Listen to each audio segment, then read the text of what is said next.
بسم اللہ الرحمن الرحیم۔ میرے محترم بزرگوں، دوستوں اور ساتھیوں، میں حضرت مفتی صاحب کے بیچ میں حائل نہیں ہونا چاہتا تھا، لیکن مولانا اقبال صاحب نے میرا نام لے دیا۔ میں چند باتیں آپ حضرات کے سامنے عرض کر رہا ہوں۔ ہماری میو قوم نے جب بھی کسی کام کی عظمت کو سمجھا ہے، اپنے دل میں کسی کام کی اہمیت اور افادیت کو بٹھایا ہے، وہ کام اس قوم نے پائے تکمیل تک پہنچایا ہے۔ ابھی یہ مکالمہ جب پیش کر رہے تھے بچے، تو ایک بچہ دیہاتی، اس نے میو قوم کے پس منظر کو کہ ہماری میو قوم میں کس طرح کی ذہنیت ہوتی ہے تعلیم و تعلم کے تعلق سے، دعوت و تبلیغ کی جو یہ تحریک ہے، یہ مبارک جو کام ہے، اس بنگلہ والی مسجد میں حضرت جی مولانا الیاس صاحب رحمۃ اللہ علیہ کے والد صاحب پڑھاتے تھے، حضرت مولانا اسماعیل صاحب رحمۃ اللہ علیہ۔ وہ میو قوم کے بچوں کو اس مکتب میں، اس مسجد میں وہ پڑھاتے تھے۔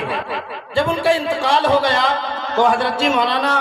الیاس صاحب رحمۃ اللہ علیہ کے بڑے بھائی حضرت مولانا محمد صاحب رحمۃ اللہ علیہ، انہوں نے اس بنگلے والی مسجد میں میو قوم کے بچوں کو پڑھایا۔ جب ان کا بھی انتقال ہو گیا، یعنی اس تحریک کے پیچھے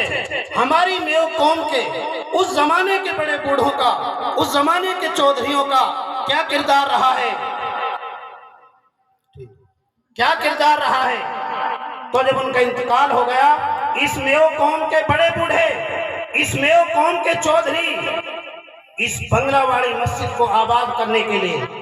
اس مکتب، اس مدرسے کو آباد کرنے کے لیے اس میوات سے چلے۔ وہ گنگوہ گئے، حضرت گنگوہی رحمت اللہ علیہ کی خدمت میں گئے۔ وہاں حضرت مولانا یحییٰ صاحب رحمت اللہ علیہ، وہ حضرت گنگوہی کے اس کے خادم تھے، وہاں کتاب پڑھاتے تھے۔ جب میو قوم کے ان بوڑھوں نے یہ دیکھا کہ حضرت گنگوہی رحمت اللہ علیہ وہ بہت ضعیف ہیں، انگریزوں نے ان کو زہر دے کر ان کی بینائی ختم کر دی تھی، تو پھر انہوں نے یہ سوچا کہ اگر ہم مولانا یحییٰ صاحب کو یہاں سے لے جائیں گے تو ان کی خدمت کون کرے گا۔ پھر وہ سہارنپور گئے، اور سہارنپور میں جا کر حضرت سہارنپوری رحمت اللہ علیہ نے اس میو قوم کے ان بوڑھوں کو، ان کے چہرے پر داڑھی نہیں تھی، ان کے بدن پر شرعی لباس نہیں تھا، ان کا دل جو ہے کہ کانپ اٹھا۔ انہوں نے حضرت جی مولانا الیاس صاحب رحمت اللہ علیہ کو سمجھایا اور حضرت جی کو بنگلہ والی مسجد کے لیے بھیجا۔ اس میو قوم کے، اسی قوم کے جو ہے کہ بڑے بوڑھے اس بنگلہ والی مسجد کو آباد کرنے کے لیے، اس مدرسے کو آباد کرنے کے لیے اس میو قوم کے ان بزرگوں نے گنگوہ کا سفر کیا، سہارنپور کا سفر کیا، پھر اس جگہ کو آباد کیا۔ میرے عزیز و میرے بھائیوں، آج یہ جو مبارک تحریک چل رہی ہے، یہ دعوت کا کام چل رہا ہے، اس کی جڑوں میں، اس کی بنیادوں میں اس قوم کے ان بزرگوں کا کردار ہے جو حضرت جی مولانا الیاس صاحب رحمۃ اللہ علیہ کو لینے کے لیے گئے۔ اس لیے اس چیل کھو کے اطراف میں، اس علاقے کے جو یہ گاؤں ہیں، سن 2012 میں اور 11 میں، سن 2015 تک ہم نے اپنی آنکھوں سے دیکھا کہ اس علاقے میں میو قوم کے کسی بھی ادارے کا کوئی آدمی آ گیا یا میوات سے باہر کا کوئی بھی ادارہ آ گیا، ان لوگوں نے دل کھول کر ان کی نصرت کی، ان کی مدد کی اور ان کا ساتھ دیا، اور گھنٹوں گھنٹوں میں کئی لاکھ روپے ان کھانوں میں اور اسی علاقے سے اپنے ان مدرسوں کو آباد کیا۔ اس لیے میرا عزیز و میرے بھائیوں، یہ جو ادارہ یہاں قائم کیا ہے، حضرت قاری صاحب معذور ہیں، آپ آج یہ جذبہ لے کر جائیں، آج یہاں سے یہ عزم لے کر جائیں اور قاری صاحب سے یہ کہیں کہ قاری صاحب آپ معذور ہیں، آپ مدرسے کی چار دیواری کے اندر بیٹھے رہیں، انتظامی لائن سے کلہ ہم دے کر جائیں گے، اساتذہ کی تنخواہوں کا بجٹ ہم پہنچائیں گے۔ یہ بڑے قابل اور نہایت جو ہے کہ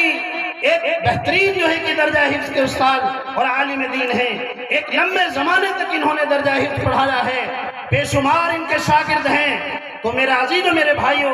اس ادارے کا آباد کرنا،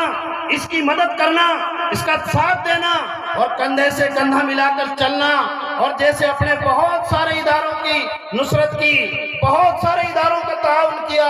آپ کے پاس چاہے کہیں کے بھی لوگ آ گئے، آپ نے ساتھ دیا۔ ہم نے بھی اپنا تجربہ کیا ہے، والدہ گاؤں میں ہم نے جو برادری کے لوگوں کے سامنے، اپنی قوم کے سامنے ایک درد رکھا، اور والدہ گاؤں کا پرانا مدرسہ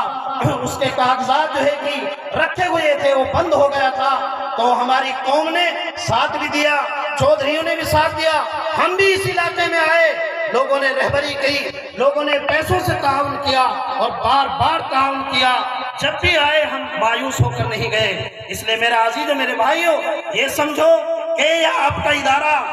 جس گاؤں میں، جس علاقے میں، جس خطے میں کوئی مکتب ہوتا ہے، کوئی مدرسہ ہوتا ہے، وہاں ابتداء کی ہوا نہیں چلتی، وہاں بچے مرتد نہیں ہوں گے۔ اور میرا یہ بھی تجربہ ہے، ابھی پرسوں جامع مسجد میں ایک جماعت آئی جس میں کوئی امیر نہیں تھا، کوئی نمازوں کو صحیح کرانے والا آدمی نہیں تھا۔ انہوں نے بڑے درد کے ساتھ کہا کہ مفتی صاحب ہمارے ساتھ کوئی چھٹی ہوگی، مدرسہ کو کوئی بچہ ایسے دے دو جو ہماری نماز صحیح کرا دے۔ لوگوں یہی بچے ہمارے کلمہ نماز صحیح کرائیں گے۔ حضرت جی مولانا الیاس صاحب رحمۃ اللہ علیہ کا یہ ان کا خواب تھا کہ میری جماعت میں ایک قاری ہو جو تجوید کے ساتھ قرآن پڑھائے، ایک عالم دین ہو جو اس قوم کو جو ہے کہ امت مسلمہ کو شریعت سکھائے، ان کو مسائل سکھائے۔ میرے عزیز و میرے بھائیوں، یہی بچے ہمارے مقتدی بنیں گے، ہماری امامت کریں گے، ہمیں مسائل بتائیں گے، ہمیں شریعت سکھائیں گے، ہمیں قرآن کا علم سکھائیں گے۔ اس لیے مدارس کا آباد کرنا اور ان کا زندہ رکھنا اور ان کو جو ہے کہ آباد رکھنا یہ ہمارا دینی فریضہ ہے۔ اس لیے میرا عزیز و میرے بھائیوں، میں نے زیادہ وقت لے لیا حضرت مفتی صاحب کی موجودگی میں، میرا اتنا وقت لینے کا ارادہ نہیں ہے۔ یہ جو کچھ باتیں کی ہیں آپ اس کو اپنا ادارہ سمجھیں اور اس کو آگے بڑھائیں۔ اس کا تعلیمی معیار آپ کے سامنے آ گیا۔ پروگرام میں بچوں نے جو کارکردگی پیش کی ہے وہ آپ حضرات نے اپنی آنکھوں سے جو ہے کہ دیکھا ہے۔ جزاکم اللہ تعالی، آپ نے تھوڑے سے وقت میں بہت ساری باتیں ارشاد فرمائی ہیں، اللہ خوب بہتر بدلہ عطا فرمائے۔ دوستو، اس وقت تھوڑی سی مجھ سے چوک ہو گئی، اور چوک بھی اتنی بڑی ہوئی کہ اگر اس چوک کو چوک ہی رہنے دی جائے تو بہت بڑا نقصان ہوگا۔ دو بچے بچ رہے ہیں جنہوں نے بڑی محنت کری ہے۔ تھوڑا سا سامعین آپ سے گزارش کروں گا تو تھوڑا سا وقت ان بچوں کے لیے دے دیں جنہوں نے بڑی محنت کری۔ میں آواز دے رہا ہوں عزیزم محمد ریاض صلی اللہ علیہ وسلم کو کہ عزیز سمائیں اور اپنی